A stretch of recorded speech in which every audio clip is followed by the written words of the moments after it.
Basically آج سے تقریباً 100 سال پہلے 1915 کے اندر 1915 میں البرٹ آئنسٹائن جو انسانی ہسٹری میں چند بڑے آپ سمجھ لیں فزکس کی فیلڈ کے لوگ ہوئے ہیں ان میں سے ایک ہیں.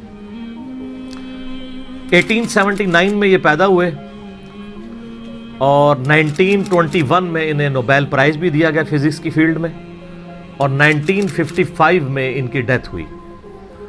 اور ان کا وہ جملہ بڑا مشہور ہے, science without religion is lame. Religion آپ کو وہ علم دیتا ہے جو نالج آف ان سین ہے, اور وہ ظاہر ہے کہ ریویلڈ نالج کریٹر کی طرف سے آتا ہے. دوسرا ایکوائرڈ نالج ہے جو سائنس کا علم ہے. تو ریویلڈ نالج وہی کا علم ہو یا ایکوائرڈ نالج سائنس کا علم, the knowledge obtained through observations and experiments, یہ دونوں لازم و ملزوم ہیں. تو religion without science, science without religion is lame, and religion without science is blind. Religion science کے بغیر اندھی ہے. ریلیجن کو سمجھنے کے لیے آپ کو سائنس سمجھنی پڑے گی. اس لیے دیکھ لیں قرآن پاک میں 1000 سے زیادہ آیات جو ہے نا وہ سائنس کی فیلڈ سے ریلیٹڈ ہیں, جس کو ہم سائنس کے فزیکل فینومینا آف نیچر کہہ رہے ہیں. اللہ تعالیٰ کی قدرت کے یعنی جو مظاہر اس کائنات میں پھیلے ہوئے ہیں. God is the only explanation of all the physical phenomena in this universe. خدا ہی وضاحت ہے اس کائنات میں ہونے والے ہر فزیکل ایونٹ کی. اس کائنات میں جو کچھ ہو رہا ہے اس کی ایک ہی وضاحت ہے کہ یہ کسی کی مرضی سے ہو رہا ہے. سائنس صرف فزیکل لاز کے ساتھ ڈیل کرتی ہے جو قانون قدرت ہیں اللہ کے بنائے ہوئے. انہی لاز کو یوز کر کے سائنس ہیومینٹی کی بہتری کے لیے کام کرتی ہے.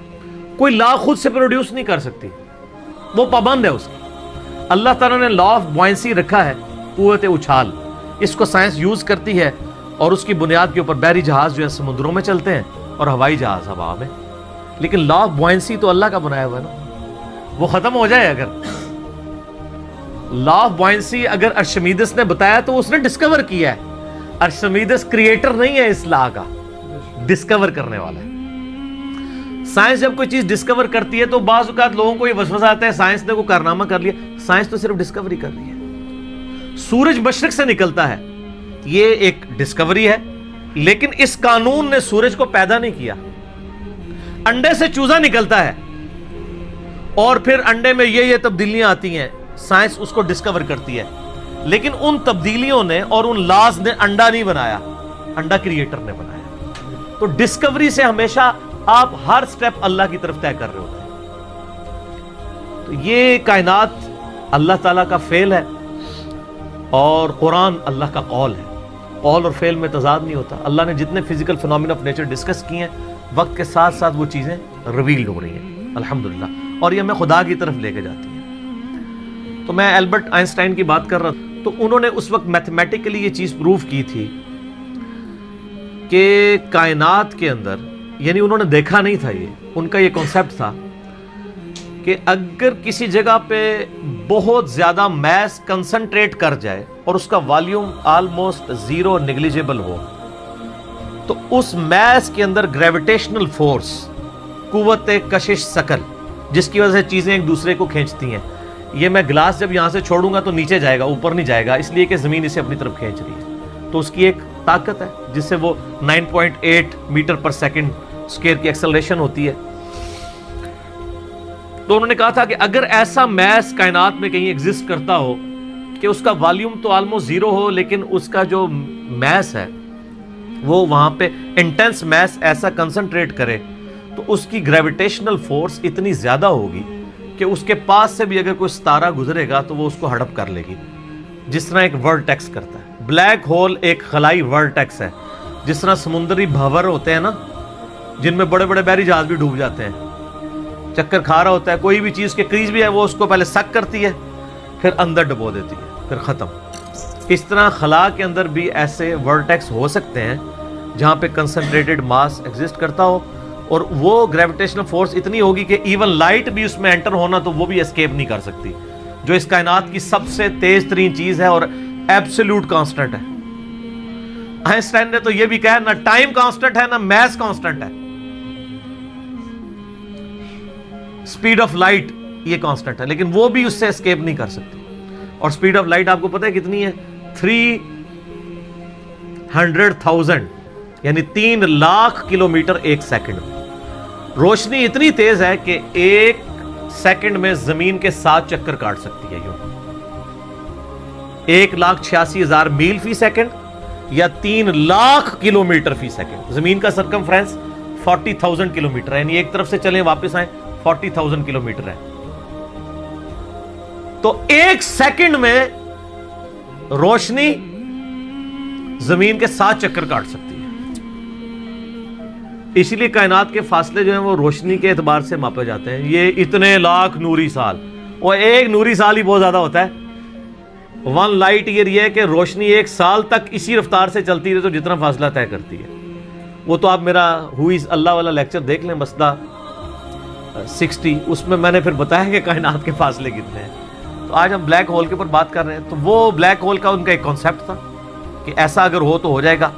پھر سائنٹسٹ نے اس پہ کام کرنا شروع کیا. آپ ہسٹری دیکھیں کرتے کرتے 3-4 سال پہلے سے انہوں نے ابھی وہ اس کے اوپر یعنی دنیا میں جتنی ٹیلیسکوپس تھیں بڑی بڑی 8 ٹیلیسکوپس انہوں نے فٹ کی، جو کئی یعنی سالوں تک وہ امیج لیتی رہی ہیں. وہ امیجز جوڑ کے تو انہوں نے بہرحال ایک بلیک ہول ایسا دریافت کر لیا ہے کہ جو واقعی جہاں پہ یہ پوری کہکشائیں بھی غائب ہو جاتی ہیں. اور یہ فزیکلی اس کی ویڈیو بھی انہوں نے منظر عام پہ لے آئے. تو سر یہ تو کریشن ہے نا جی، اصل تو ان ساری چیزوں کے پیچھے کریٹر ہے. God is the only explanation of all the physical phenomena in this universe. Science تو صرف آپ کو چیزوں کی نو ہاؤ دیتی ہے، جو پیچھے ول آف کریٹر ہے، ول آف گاڈ ہے. ظاہر سائنس تو وہ پھر آئنسٹائن نے خود ہی کہہ دیا نا کہ science without religion is lame and religion without science is blind. تو یہ بلیک ہول کی دریافت بہت بڑی دریافت ہے. باقی جو لوگ اس کو دھکے سے وہ قرآن پاک کی آیات میں فٹ کرنے کی کوشش کرتے ہیں وہ ساری ہماری اسیسمنٹس ہیں. اس طریقے سے ایک جس طرح سورۃ الواقعہ میں آیت وہ لے کے آتے ہیں نا، فلا اقسم بمواقع النجوم وانه لقسم لو تعلمون عظیم. میں قسم یاد فرماتا ہوں ان جگہوں کی جہاں پہ ستارے ڈوبتے ہیں، اور کاش تم جانتے ہوتے کہ کتنی بڑی قسم ہے جو ہم نے یاد فرمائی ہے. تو بعض لوگوں نے اس آیت کو بلیک ہول کے ساتھ ریلیٹ کیا کہ ستاروں کے ڈوبنے کی جگہ وہ بلیک ہولز ہیں جہاں پہ پوری کہکشائیں غائب ہو جاتی ہیں. مے بھی ایسا ہو بھی سکتا ہے. جو پرانے مفسرین ہیں وہ اس کو ستاروں کی منازل کہتے ہیں. تو میرا موقف یہ ہے کہ قرآن پاک کی آیات آفاقی ہیں. ہمارے پرانے مفسرین کو اگر کوئی باتیں سمجھ نہیں آئی ہیں نا کسی مسئلے میں، اور ان کی جو اتنی آبزرویشن تھی اس میں ہی وہ فٹ کرتے تھے، وہ اپنی جگہ ٹھیک تھے. آج اگر کوئی نئی ڈسکوری ہوگی ہم اس میں اس لیے فٹ کرتے ہیں کہ اللہ تعالیٰ نے قرآن پاک کو قیامت تک کے لیے مسلمانوں یا انسانیت کی رہنمائی کے لیے رکھا ہوا ہے. ہر آنے والا وقت قرآن پاک کی نئی چیزیں لوگوں کے سامنے لے کے آئے گا. سنریہم آیاتنا فی الآفاق وفی انفسہم حتی یتبین لہم انہ الحق. ان قریب ہم زمین و آسمان میں اور تمہاری جانوں میں تمہیں ایسی نشانیاں دکھا دیں گے کہ تم پکار اٹھو گے، تم پہ یہ بات کھل جائے گی کہ قرآن حق ہے، خدا کی ذات حق ہے. تو یہ ہر آنے والا زمانہ ہر سائنٹیفک ڈسکوری خدا کی طرف لے کے جاتی ہے. میں اکثر کہتا ہوں نا کہ سائنس تو صرف ڈسکور کر رہی ہے. زلزلہ کس طرح آتا ہے؟ ٹیکٹونک پلیٹس کی ڈسٹربنس سے. اب اگر سائنس سے پوچھیں وہ ڈسٹربنس کون کرتا ہے، اس کا ٹائم پیریڈ کون ڈیفائن کرتا ہے، وہ کہتے ہیں it is physical phenomena of nature. اور فزیکل فینومینا آف نیچر کے پیچھے تو خدا ہے، وہ ڈیسائیڈ کرتا ہے. کائنات میں ہونے والی ہر چیز معجزہ ہے. یہ الگ بات ہے کہ ہم چند معجزات کے عادی ہو چکے ہیں. اگر کسی شخص نے یہ آبزرو نہ کیا ہو کہ چوزا انڈے میں سے نکلتا ہے، ایک لمحے کے لیے سوچے، اور وہ پوری زندگی انڈا کھاتا رہے، اسے ایک دن بتایا جائے کہ یہ جو تم انڈا کھاتے ہو نا، یہ جو تمہیں اتنے خوبصورت چوزے اور مرغیاں نظر آتی ہیں اس میں سے نکلتی ہیں. وہ کہے گا میں نے درجنوں دفعہ توڑا ہے، اس میں تو کوئی ایسی دور دور تک چیز نہیں ہے کہ اس میں سے چوزا بن سکے. ایمانداری سے بتائیں ایسا ہوگا کہ نہیں؟ یا ایک بے قدر بیج کسی کو دکھایا جائے اور اسے یہ بتایا جائے یہ جو اتنا بڑا تم درخت دیکھ رہے ہو نا، یہ اس میں سے نکلا ہے. وہ کہتا ہے یار اس میں سے کیسے اتنا بڑا درخت نکل سکتا ہے؟ وہ درخت تو اتنا بڑا ہے، یہ تو اتنا سا ہے، وہ تو 6 ارب گنا بڑا ہے، لیکن ہم عادی ہیں۔ آپ پھولوں کو دیکھیں، اگر پھول کسی کو جس کو یہ نہ پتا ہو یہ زمین کی کالی مٹی میں سے نکلتے ہیں، وہ کبھی بھی نہیں مانے گا کہ مٹی میں تو دور دور تک ایسی کوئی چیز نہیں۔ فروٹ کو دیکھ لیں، کائنات کی ہر چیز ایک معجزہ ہے۔ یہ الگ بات ہے کہ ہم چند معجزوں کے عادی ہو چکے ہیں، اس لیے ہمیں وہ چھوٹے لگتے ہیں، ورنہ میں اللہ کی قسم اٹھا کے کہتا ہوں کہ مردے کا زندہ ہونا یہ چھوٹا معجزہ ہے، انڈے میں سے چوزے کا نکلنا اس سے بڑا معجزہ ہے۔ مردہ تو وہ پڑی ہوئی ہے لاش، وہی زندہ ہو رہی ہے نا، چوزے اور انڈے کا تو کوئی لینا دینا ہی نہیں دور دور تک۔ اس میں سے ایک لیسدار مادہ ہے، آپ وہ لیسدار مادہ اس میں سے نکال کے اوپن ایئر کے اندر لے آئیں، پھر آپ اس میں سے ذرا چوزے کی چونچ ہی کوئی ایک بنا کے بتا دیں۔ ابھی تو ہم انڈا بنانے کے لیے کسی کو کہہ ہی نہیں رہے، انڈا تو کوئی بنانے کا سوچ بھی نہیں سکتا۔ تو یہ جتنے physical phenomena of nature discoveries ہوتی ہیں، اس میں ہمارا ایٹیچیوڈ پرائمری یہ ہونا چاہیے کہ ہم اس کے بعد خدا کی شناخت کریں۔ قرآن پاک کی آیات میں اس کو زبردستی گھسیڑنے کی کوشش نہ کریں، کہیں کچھ بن بھی رہا ہوتا ہے، کہیں نہیں بھی ہو رہا ہوتا، ہم بھی یعنی کوشش کرتے ہیں جو قریب قریب وہ بات کر دیتے ہیں، ادروائز مجھے بھی ساری باتیں پتہ ہیں جو لوگ کرتے ہیں، لیکن یہ ساری چیزیں قرآن میں نہ بھی لکھی ہوں۔ اصل چیز یہ ہے کہ ہر فزیکل فنومینا آپ کو اللہ کی طرف لے کے جاتا ہے۔ تو یہ بلیک ہول کی ڈسکوری بھی اللہ کی قدرت کی بہت بڑی نشاندہی ہے، کیونکہ جس نے ڈسکور کیا ہے اس نے تو اس کو پیدا نہیں کیا، اس نے صرف جانا ہے۔ اور اس سے آپ یہ بھی اندازہ لگائیں کہ ہم یعنی کئی چیزیں اس کائنات کے اندر کہ جن کو ابھی ہم صرف ان کو جانتے نہیں، ان کی ڈیٹیلز تو چھوڑ ہی دیں، ہمیں تعارف بھی نہیں۔ میں نے کئی دفعہ بتایا کہ اس کائنات کے اندر اس وقت 250 بلین گلیکسیز دریافت ہو چکی ہیں، 250 ارب۔ ان گلیکسیز میں سے ایک گلیکسی ہماری ملکی وے ہے، جس میں 300 ارب سے زیادہ سورج ہیں، جن میں سے ایک سورج یہ ہے، اور یہ سب سے چھوٹا سورج ہے۔ اس طرح کے 300 ارب سورج ہیں، اور 1 ارب اتنا بڑا فگر ہے کہ اگر کوئی شخص 24 گھنٹے گنتی گنتا رہے نا، 25 سے 30 سال چاہیے 1 ارب گنتی گننے کے لیے، 24 گھنٹے اور کوئی کام نہ کرے۔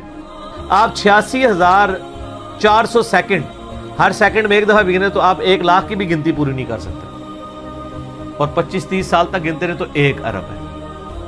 تو 300 ارب سورج ادھر ہے، اور اس طرح کی 250 ارب گلیکسیز ہیں۔ اسی لیے سائنٹسٹ کہتے ہیں کہ سمندر کے ریت کے ذرے جو سمندر کے کنارے پہ ہیں وہ کم ہیں، کائنات میں جو سیٹلائٹس ہیں، سٹارز ہیں، وہ اس سے زیادہ ہیں۔ اتنی بڑی کائنات ہے سر، کوئی امیجن نہیں کر سکتا۔ اور پھر اس کی جو اس کے اندر جو ہارمنی ہے سر، وہ سب سے بڑی بات ہے۔ کائنات خالی بنائی نہیں، بنا کے چھوڑ نہیں دی ہے، اتنی بیلنس ہے کہ وہ کسی کے چلائے بغیر چل ہی نہیں سکتی، اتنی بیلنس ہے۔ آپ کو اندازہ نہیں، یہ پوری پوری گلیکسیز ایک دوسرے میں سے یوں گزر جاتی ہیں اور کوئی سٹار دوسرے سے نہیں ٹکراتا، جس میں اربوں سٹارز ہوں اور وہ گزر جائیں۔ سر آج تک ہمارے آباء و اجداد میں سے کسی نے سورج کہ سورج نہ نکلا ہو، کبھی نہیں ایسا۔ سن ان لاز کا پابند ہے جو اللہ تعالیٰ نے اس کی ڈیسٹنی میں مقرر کر دی ہیں پچھلے 15 ارب سال سے۔ ود رسپیکٹ ٹو زمین، ظاہر ہے سورج تو نکلتا ہے، غروب تو نہیں ہوتا، ود رسپیکٹ ٹو زمین۔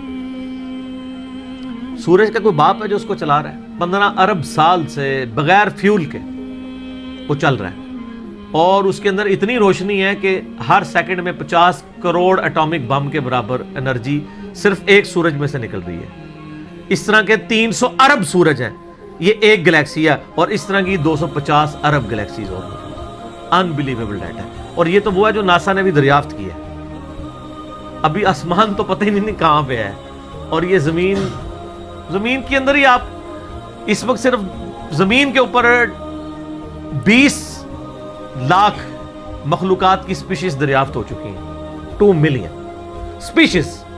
یعنی اگر آپ گننا شروع کریں، انسان، گھوڑا، گدھا، کوا، چیل، مرغی، اس طرح آپ سپیشیز نباتات اور حیوانات کی گنے نا، ان کی سپیشیز کی تعداد 20 لاکھ 2 ملین ہے۔ پھر ایک ایک سپیشیز وہ آگے پھر بلینز میں، انسان ہی 7-8 ارب ہے۔ زمین پہ صرف حشرات الارض، انسیکٹس اور کیڑے اتنے ہیں کہ ہر انسان کو اگر 20 کروڑ کیڑے دے دیے جائیں، 8 ارب کے قریب انسان ہے نا، ہر بندے کو کہا جائے 20 کروڑ لے لو کیڑے، تو اس سے زیادہ کیڑے، وہ تو صرف کیڑے کی بات ہو رہی ہے سر۔ تو یہ تو نہ ختم ہونے والا ڈیٹا ہے، اس پہ بہت بولا جا سکتا ہے. فی الحال ہم اس پہ ہی واپس آتے ہیں کہ آئنسٹائن کی جو ایک تھیوری تھی وہ آج پریکٹیکلی سامنے آ گئی ہے. کاش آئنسٹائن کوئی حافظہ اللہ ہوتا یا رحمہ اللہ ہوتا تو ہم بھی خوش ہو رہے ہوتے. خیر ہم یعنی ان کی جو خدمات ہیں وہ تو ان کو تو اپریشیٹ کرتے ہیں، کوئی شک نہیں ہے. بال ان چیزوں سے ہمیں یہ بھی پتہ چل گیا کہ علم غیب کسی کے پاس نہیں ہوتا. اللہ تعالیٰ ایکوائرڈ نالج کے ذریعے کسی کو علم دے دے، ورنہ یہ ساری ڈسکوریز جو آج کل کی ماڈرن ایج میں ہے، پرانی ایج میں تو مسلمانوں نے بھی کچھ کی ہیں لیکن ماڈرن ایج میں مسلمانوں کی کوئی دور دور تک کنٹریبیوشن ان چیزوں میں نظر نہیں آتی ہے. تو اس کا تعلق مسلمان یا کافر ہونے سے نہیں ہے، ایفرٹ کے ساتھ ہے. انسان کے لیے وہی ہے جس کی وہ ایفرٹ کرتا ہے. باقی ان ساری چیزوں کے بعد خدا کا تعارف کرنا چاہیے. کسی بھی خوبصورت چیز کو دیکھیں سبحان اللہ بولیں کہ یہ پاک یا بے عیب یا حیران کن نہیں ہے. حیران کن تو وہ ہستی ہے اور بے عیب تو وہ ہستی ہے جس نے اسے پیدا کیا ہے، جس نے اسے کریشن ایکس نہیلو کیا ہے، عدم محض سے وجود بخشا ہے. تو خدا کا تعارف ان چیزوں سے ہوتا ہے. تو میں یہی اس کے اوپر میسج دوں گا کہ بلیک ہول کی ڈسکوری آپ کو ایک اللہ تعالیٰ کی نئی شان، کل یوم ہوا فی شان، یہ آپ کے اوپر ہوتا ہے.